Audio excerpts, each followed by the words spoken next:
여러분 따라하세요. 웃는 자가 불행을 이긴다. 예. 어느 부부가 몇천원 만에 외식을 하려고 집 밖을 나왔는데 아내가 남편에게 이렇게 말하는 거야. 아 여보 어떡해, 큰일 났어.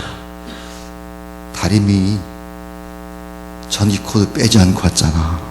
그 남편이 태연하게 이렇게 말을 하는 겁니다. 걱정 마, 나도 면도하다가 수도꼭지를 안 잠그고 왔으니까 불날 일이 없어. 불날 일이.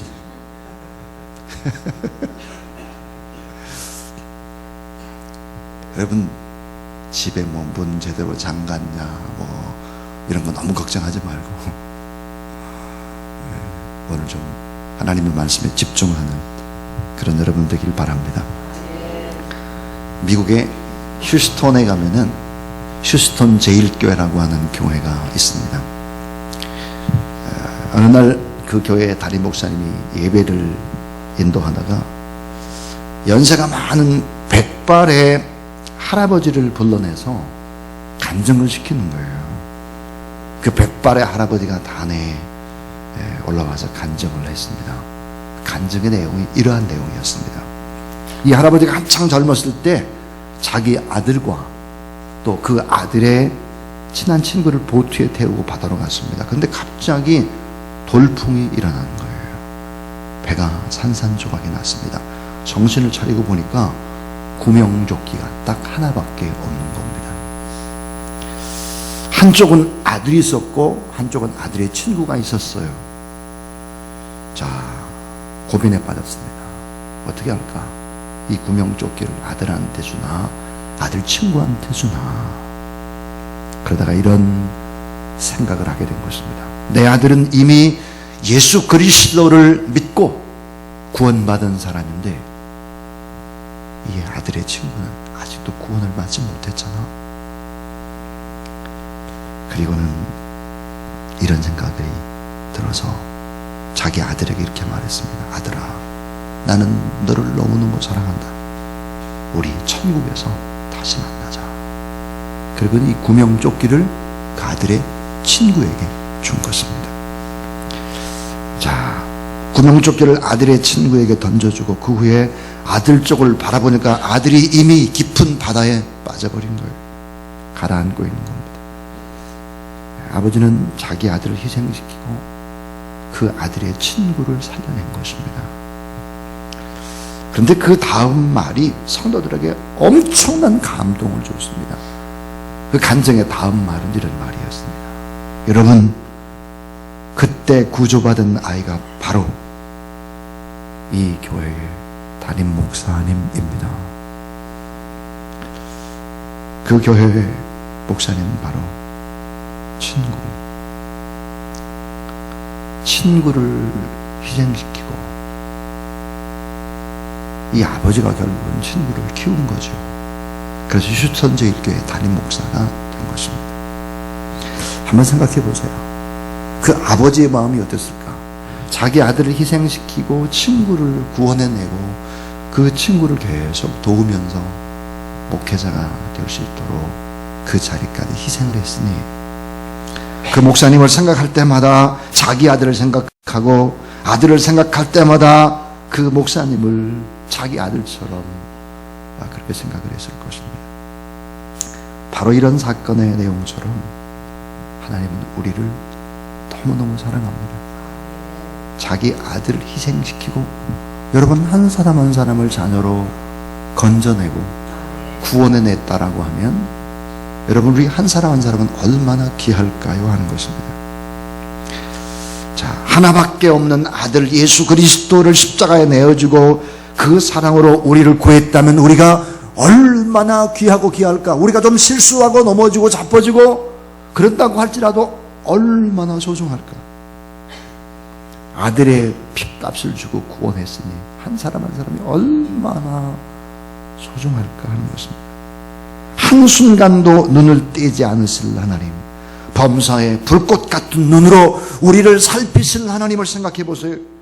그 같은 눈으로 우리를 지키시고 우리를 도와주시고 우리가 힘들 때 우리를 일으켜 세워주시고 축복받기를 우리보다 훨씬 더 하나님이 원하고 계시다는 사실을 여러분 믿으시기를 바랍니다.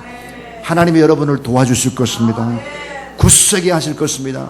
오른손으로 잡아 일으켜 세우시고 축복의 길로, 승리의 길로, 더 아름다운 길로 여러분의 인생을 인도한다. 그런 확신을 가지고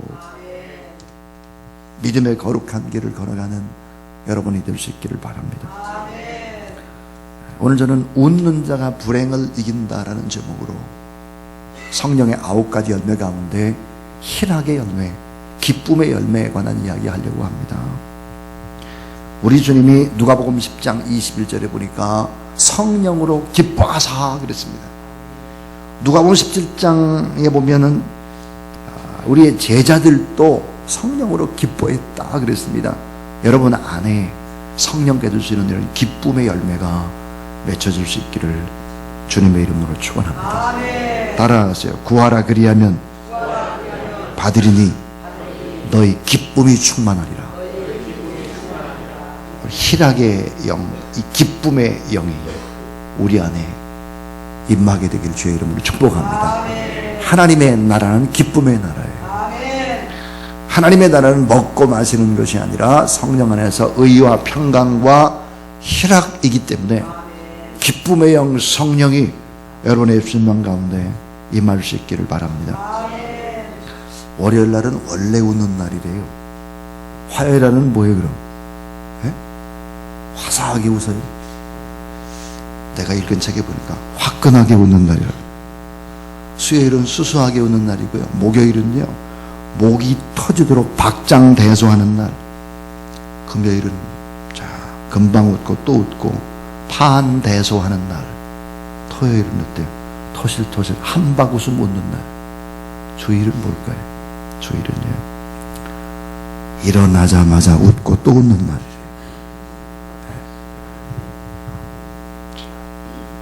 아직도 안 웃고 있어요. 아직도 안 웃고 있으면 설교하기가 참 어려워요.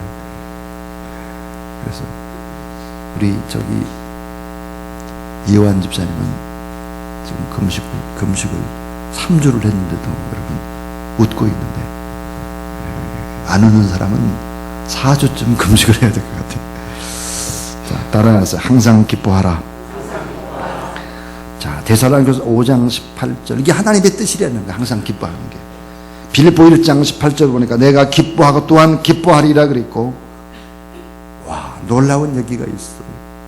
빌립보 2장 17절 18절 보니까 나를 관제로 드릴지라도 나는 기뻐하고 너희 무리와 함께 기뻐하리니 이와 같이 너희도 기뻐하고 나와 함께 기뻐하라.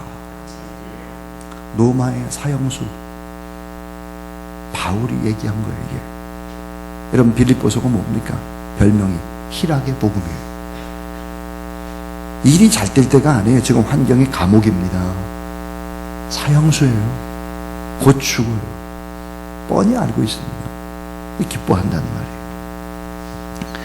스펄전 목사님이 이렇게 말했어요. 그리스도인의 표지가 뭘까? 그리스도인의 표지, 마크. 자, 더 마크 오브 크리스천 라이프 그랬는데, 이 그리스도인의 표지가 뭘까? 기쁨이라는 거예요. 기쁨이 없으면요 선교 안 돼요. 기쁨이 없으면 선한 영향력을 절대로 끼칠 수가 없습니다. 그래서 보니까 기뻐한다, 기뻐하리라, 이런 말이 무려 이 빌립보서에 보니까 9번이나 반복이 됩니다. 사도 바울은 이런 표현을 쓰고 있질 않아요. 예를 들어서 나는 울지만 너희들만은 기뻐해라, 이런 표현 쓰지 않아요. 내가 옥중에서도 기뻐하니 너희들도 기뻐하라. 레프틱슨이라고 하는 사회학자가 이런 말을 했어요.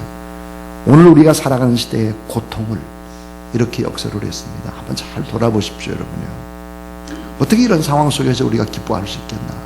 점점점 현대는 기뻐하기 어려운 시대로 치닫고 있습니다. 자, 건물들은 높아졌지만 인간의 인격은 더 작아졌다. 고속도로는 넓어졌지만 인간의 시야는 더 좁아졌고, 소비는 많아졌지만 더욱더 인간은 가난해져 가고, 물건은 많아졌지만 기쁨은 더 줄어들고, 집은 더 커지지만 가족의 수는 더 적어졌다. 생활은 더 편리해졌지만 인간 더 여유가 없어지고 바쁘고, 학력은 높아졌지만 인간의 상식은 더 부족해갔고, 지식은 늘었지만 인간의 판단력은 부족해지고, 전문가는 늘었으나 문제는 더 많아졌다. 약품은 이 약품 저 약품 많아졌으나 인간의 건강은 더 나빠졌고, 말이 너무 많고 사랑이 너무 적어지고, 생활비는 벌지만 어떻게 살아야 의미 있는지를 잃어버렸다. 광고는 온통 웃음 천지지만 너무 적게 웃고 있고, 가진 소유는 늘었지만 가치는 더 줄어들었고, 달나라는 갔다 왔다 하지만 이웃 만나기는 더 멀어지고, 공기청정기는 갖고 있으나 우리의 영혼은 점점 더 오염되어 간다 그랬습니다. 이 사회를 정확하게 진단한 거 아닙니까? 어떻습니까?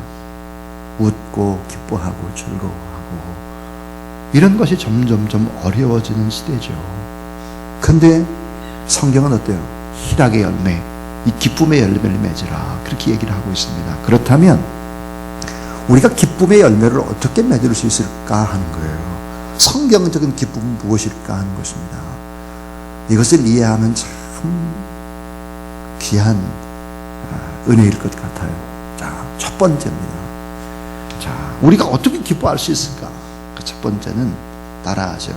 기쁨의 질을 높여야 기뻐할 수 있다. 기쁨의 질을 높이는 게 질. 여러분, 한 인간의 인간됨은 그가 추구하는 기쁨의 질이 뭐냐, 이거. 기쁨의 질, 무엇 때문에 기뻐하냐 이거예요. 한 인간의 인간됨은 그가 추구하는 행복이 뭐냐, 무엇 때문에 행복하냐, 이거에 평가되는 거죠. 예를 들어서 도대체 무엇을 기뻐하고 살아야 되느냐. 동물적인 수준, 먹는 거, 입는 거, 자는 거, 의식주의 수준에 머물러 있으면 동물인 거예요. 동물의 수준이에요. 이 동물적인 수준으로 기뻐하고 행복해 하도록 유혹하는 것이 바로 악한 사단의 세력이라 이 말이에요. 인간이 행복을 누리는데 이 동물적 욕망의 수준에 머물러 있다는 저급한 행동이에요. 저 밑바닥 시원찮은 사람들이 하는 행복이다 이 말이에요.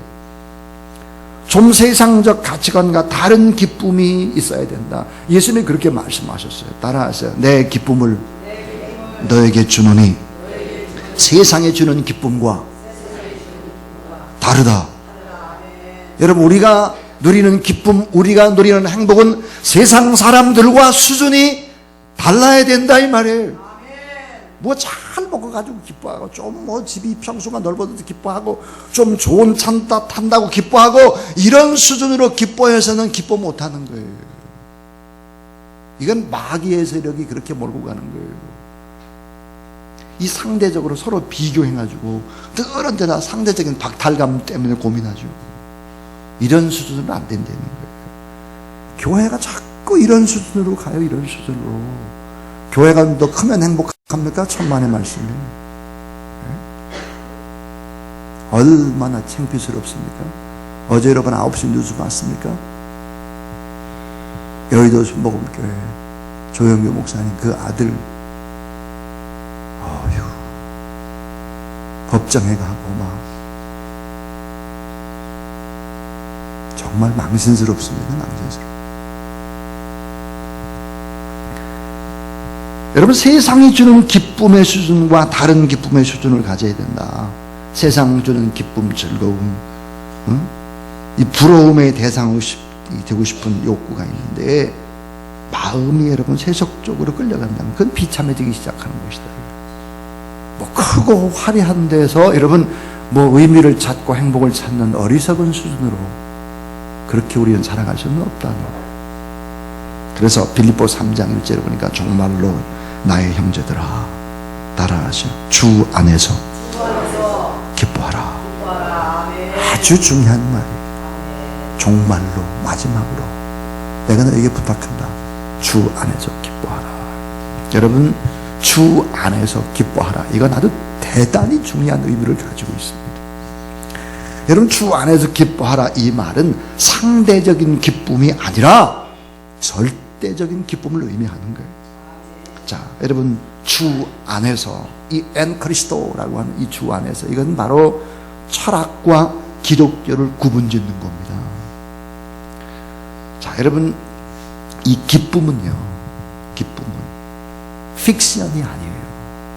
기쁨은, 따라하죠, 기쁨은 창작이다. 기쁨은 픽션, 허구가 아니라니까요. 창작이라니까요. 자, 좋은 일이 있기 때문에 내가 기뻐한다. 오래 가지 못해요. 우리 집이 돈이 좀 벌리고, 뭐 아들이 뭐 잘 되고, 뭐 이렇게 주변이 뭐 이런 거 하니까 환경이 좋아지니까 내가 기뻐한다. 그건 오래 못 간다니까요. 진정한 기쁨은요, 조건적인 기쁨이 아닌 거예요. 따라하세요. 행동하는 기쁨. 자, 그러면 우리가 생각하는 생각에 머무르는 것은 바로 철학적인 기쁨인 거예요. 근데 행동하는 기쁨이 있어야 되거든요. 자, 여러분, 진정한 기쁨은 행동하면서, 따라하세요. 행동하면서 창조해가는 기쁨. 자, 여러분, 기쁜 일이 있으니 기뻐하라가 아닙니다.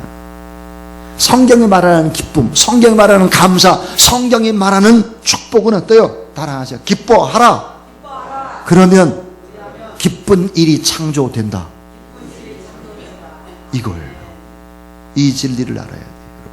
기뻐하라. 그러면 기쁜 일이 창조가 된다. 감사하라. 그러면 감사한 일이 점점점 생겨나게 된다 이거예요. 이웃을 축복하라. 그러면 복받을 일이 창조가 된다. 먼저 행동하는 여러분 되길 바랍니다. 기뻐하는 자, 주 안에서 기뻐하는 것은 무엇인지 어때요? 기쁨을 창조해낼 수 있다 이 말이에요. 여러분의 말이, 여러분의 행동이, 여러분의 예배드리는 태도가 다 기쁨을 창조해내고 축복을 창조해낼 수 있다는 거예요. 행동을 하라. 행동을 먼저 생각만 하지 말고, 생각에 머무르는 건 철학적인 수준인 거예요. 행동을 하는 것이 뭐예요? 이게 진짜인 거예요. 제가 교회에 목회를 하면서 늘 안타까운 것이 있습니다. 행동을 하질 않는 거예요. 움직이질 않는 거예요. 안 움직이면 변화 안 돼요. 안 움직이면 창조, 축복의 창조가 되질 않아요. 안 되게 돼 있어요. 자, 기뻐하는 자, 주 안에서 기뻐하는 자는 무엇인데 기쁨을 창조해낼 수 있다는 거예요. 자, 여러분, 봄은 어때요? 희망의 새싹이 돋아도 좋고, 여름 무더위 속에서 나무들이 잘 자라니까 좋고, 가을은 열매 맺어 좋고, 겨울은 흰눈이 있어도 좋고, 다 어때요? 다 좋은 거예요. 다 좋은 거. 사도 바울은 어때요? 감옥에 있어요. 죄수예요. 그것도 사형수예요. 곧 죽어요. 환경을 극복하며 감사하고 있고 기뻐하고 있습니다. 그러니까 아주 중요한 것은 뭘까? 그러면은 기쁨의 질을 높여야 기뻐할 수 있는 거예요. 기쁨의 질. 세상적으로 여러분 생각하지 마세요.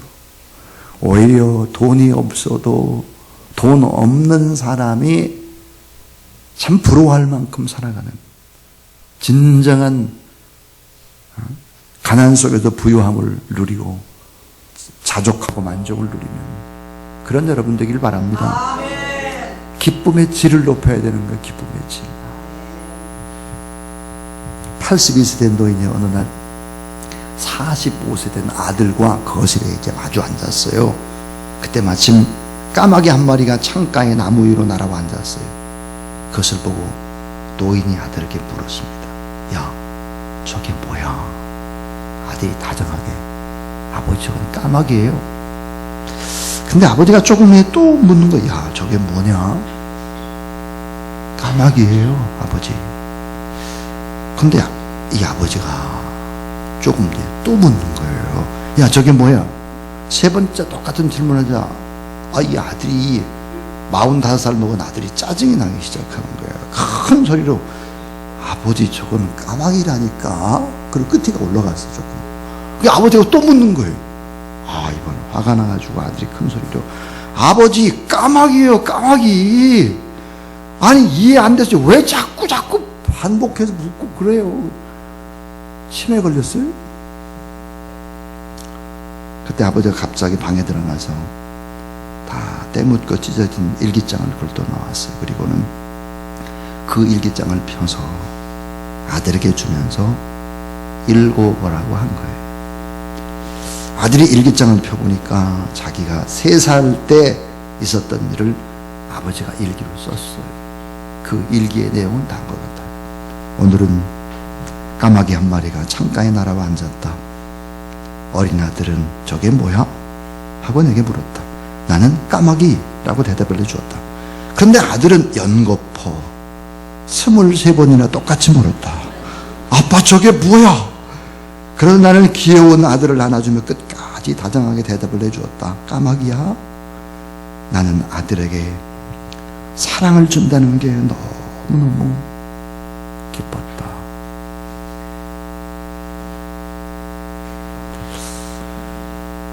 참 아들에게 사랑을 준다는 게 너무너무 기뻤다.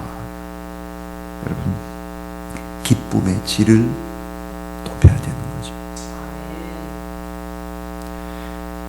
나는 힘들고 어렵지만 사랑하는 자녀가 너무 이쁘고 좋아서, 나는 지금 너무너무 힘들고 어렵지만 내 주변의 사람들이 참 기뻐하고 즐거워한다면, 이렇게 사랑의 질을 높여야 결국은 어때요? 기쁨의 질을 높여야 이 감사가 되고 기쁨이 되는 거예요.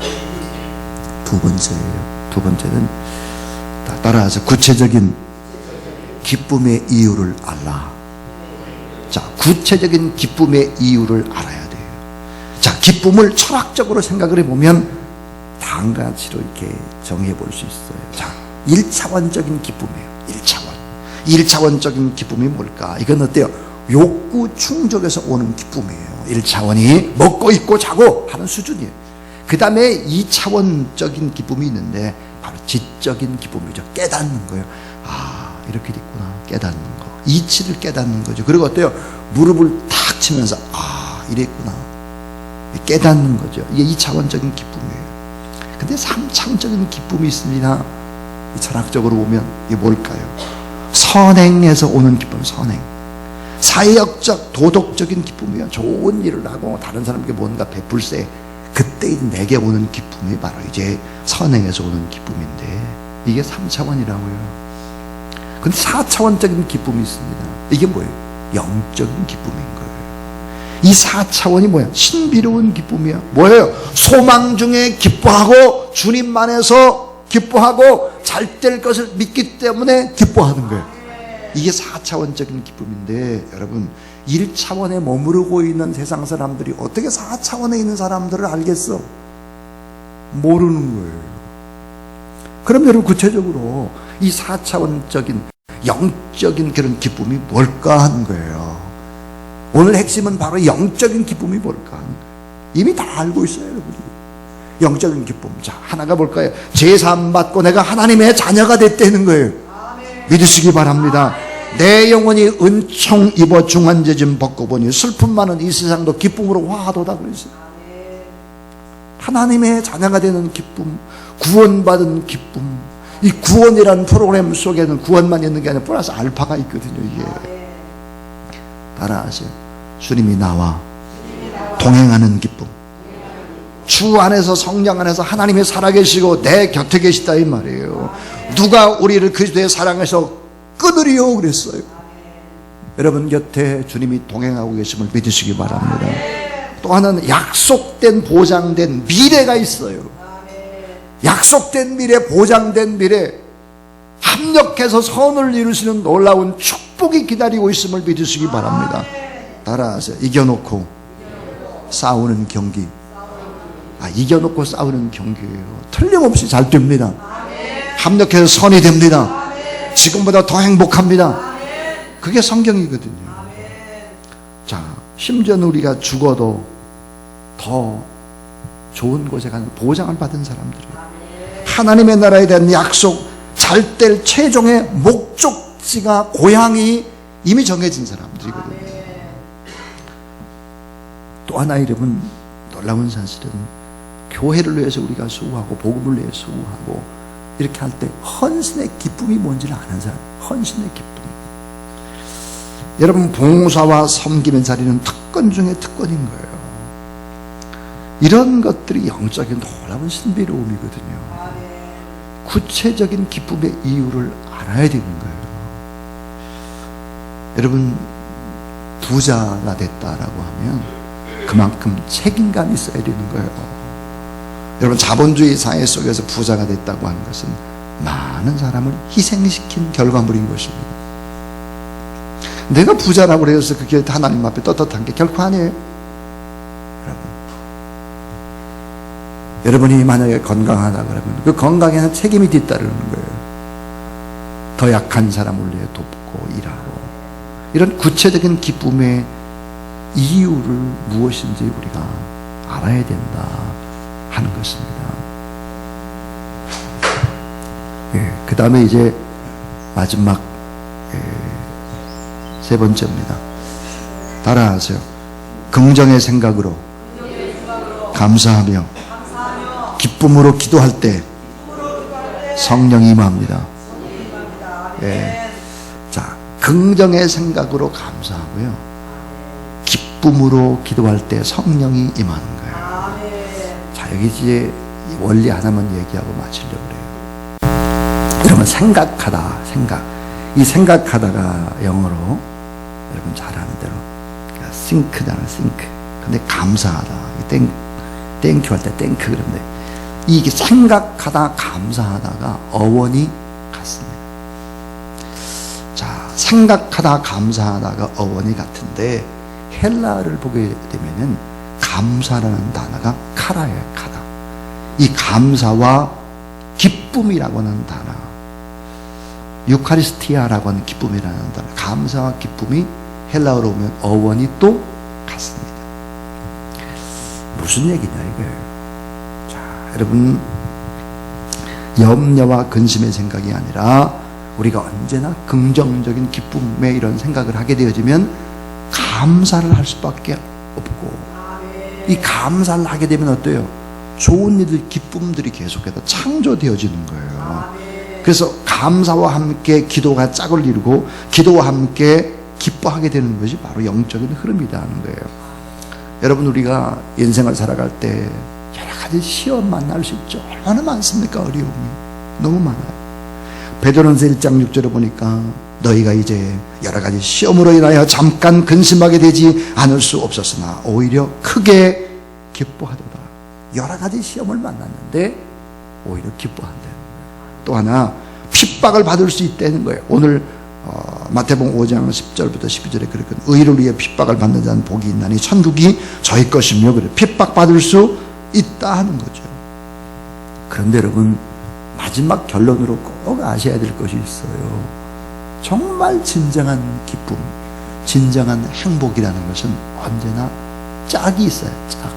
그 짝이 뭘까 하는 거예요. 따라서 진정한 기쁨은 핍박과 시험과 함께 온다. 여러분 진정한 이 기쁨은요, 핍박과 시험과 함께 오는 것이 훨씬 더 많아요. 여러분 그 속에 진정한 기쁨이 들어있죠. 그래서 사람들은 몰라요. 따라서 흑암 중에 보아, 겉으로는 흑암이에요. 근데 어때요? 그 안에 보아가 들어있죠. 오늘 저는 웃는 자가 불행을 이긴다라는 제목으로 진정한 기쁨이 결국은 우리 안에 오는 불행을 폐유시킨다 하는 얘기였어요. 기쁨의 질을 높여야 기뻐할 수 있어요. 구체적인 기쁨의 이유를 알아야 돼요. 왜? 잘 될 거니까요. 잘 될 거니까. 자, 여러분 우리가 세상 사람과 달라야 되는 게 무슨 일이 생기잖아요. 아, 이게 좋은 일이 있으려고 그러네. 이렇게 생각을 해야 되는 거예요. 그래서 긍정의 생각으로 감사하고 기뻐할 때, 그리고 기도할 때 성령이 또 우리 안에 역사하게 되는 것이죠.